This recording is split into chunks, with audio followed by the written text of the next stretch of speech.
আপনারা নিশ্চয়ই জানেন একটু আগে আমি এই লং মার্চ টু কর্মসূচি অবস্থানরত শিক্ষকদের মাঝখান থেকে একটা প্রতিনিধি দল আমি টিএমএডি সচিব মহোদয়ের বরাবরে দপ্তরে গিয়েছিলাম। টিএমএডির সম্মানিত সচিব মহোদয় তার লাইব্রেরিয়ান হলরুমে আমাদের নিয়ে বসেছিলেন।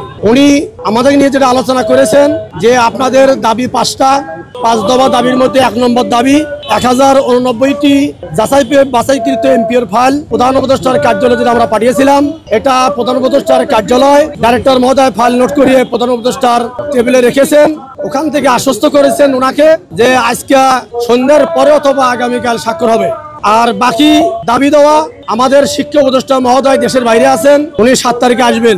7 তারিখে আসার পরে ওনার সঙ্গে আমাদের টিএমএডির সচিব মহোদয় সংশ্লিষ্ট কর্তৃপক্ষ আন্দোলনরত শিক্ষকদের পক্ষ থেকে প্রতিনিধি টিম আলোচনা বৈঠক করে বাকি দাবিগুলো তারা বাস্তবায়নের জন্য সিদ্ধান্ত নেবেন।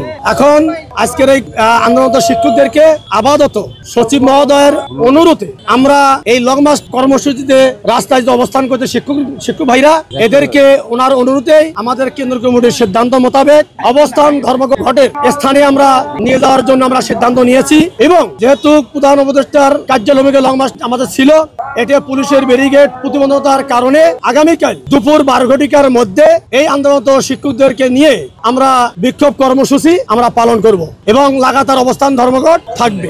কালকে 12টার পরে আমরা জাতীয় প্রেস ক্লাবের থেকে শুরু করে হাইকোর্টের সামনে গোলচক্কর দিয়ে পল্টনের মধ্যে আমরা শিক্ষা মন্ত্রণালয়ের অভিমুখী আমরা এই বিক্ষোভ মিছিল আমরা যাওয়ার চেষ্টা করবো ইনশাআল্লাহ। এই টেরিটরির মধ্যে বা এই ক্লান্তি লগ্নে সচিব মহোদয় আমাদেরকে ডাকিয়ে প্রধান উপদেষ্টার পরিবর্তে ওনার যেখানে প্রধান উপদেষ্টা ডাকতে আমাদের সাহস পাইনি, সেখানে সচিব মহোদয় ডেকে প্রধান উপদেষ্টার প্রতিশ্রুতি ওয়াদা যেটা আমাদের ফাইল স্বাক্ষর হওয়ার কথা উনি যেহেতু আশ্বস্ত করেছেন, সেই আশ্বস্ত আমরা এই করার কারণে ওনাকে অভিনন্দন ধন্যবাদ জানাচ্ছি। পরবর্তী কার্যক্রমগুলা দ্রুতগতি যাতে বাস্তবায়ন হয় এর জন্য ওনার প্রতি আমরা আহ্বান জানাচ্ছি এবং ওনার অনুরোধে ওনার প্রতি শ্রদ্ধা সম্মান আস্থা বিশ্বাস রেখে আমি ওই লং মার্চ টু শিক্ষকদের এই অবস্থানটা আপাতত স্থগিত করলাম। রাস্তার কর্মসূচিটা আপাতত স্থগিত করলাম। প্রেস ক্লাবের লাগাতার অবস্থান ধর্মঘট চলবে।